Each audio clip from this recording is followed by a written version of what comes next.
Sarımsakları çekti mi?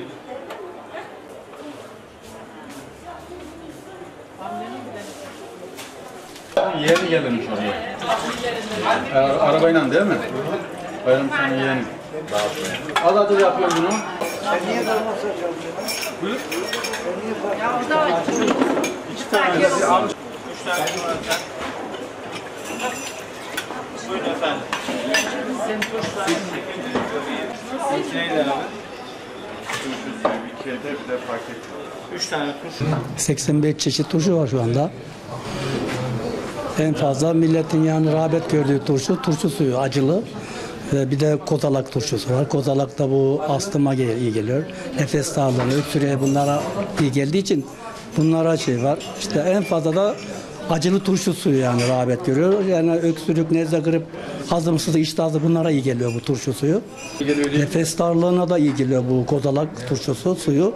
Bir de turşu suyu, acılı turşu suyu şeye iyi geliyor Kore'ye yani. Yumurta var, muz var, kozalak var. Bunlar yani rağbet gören en fazla. Normale göre tabii nefes darlığı çeken öksürük veya astım bronşit olanlara iyi geliyor bu kozalağın suyu. Vatandaşları beklediğim turşu suyu içsinler hastalanmama için yani. Acı turşu suyu iyi geliyor.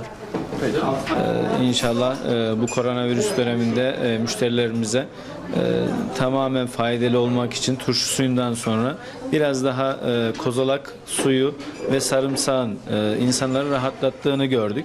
Ve dolayısıyla şu anda öksürüğü tamamen kozalakla bitirip sonrasında da turşu suyu ve sarımsakla antibiyotik olarak güzel bir şekilde insanların bu süreçte hastalığını giderdiğini müşterilerimizden dönüş olarak aldık. Bu da bizim çok mutlu etti. Ve hakikaten müşterilerimizin bizimle beraber böyle şeyleri bizden istemesi bizim daha çok ilerlememizi sağladı. İlk önce bütün turşularda olduğu gibi kendimiz tadına baktık, lezzetine baktık. Öksürüğümüz olduğunda, içtiğimizde dolayısıyla bunun kestiğini gördükten sonra müşterilerimize rahatlıkla tavsiye ettik. Yani bütün turşularımızın ilk önce kendimiz tadıp sonra müşterilerimize verdiğimizde daha rahat ve daha güzel sonuçlar aldığımızı gördük.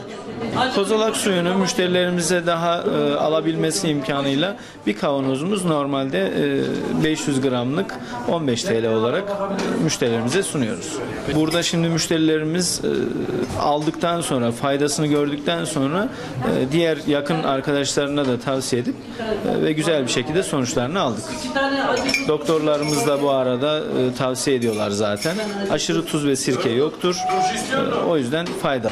Bizi bu seviyelere getirdikleri için teşekkür ederiz. Onların sayesinde güzel bir şekilde 85 çeşit turşuya ulaşmış olduk.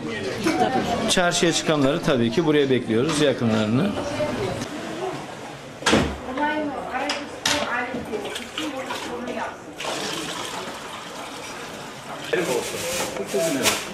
Hatta yaptım. Evet.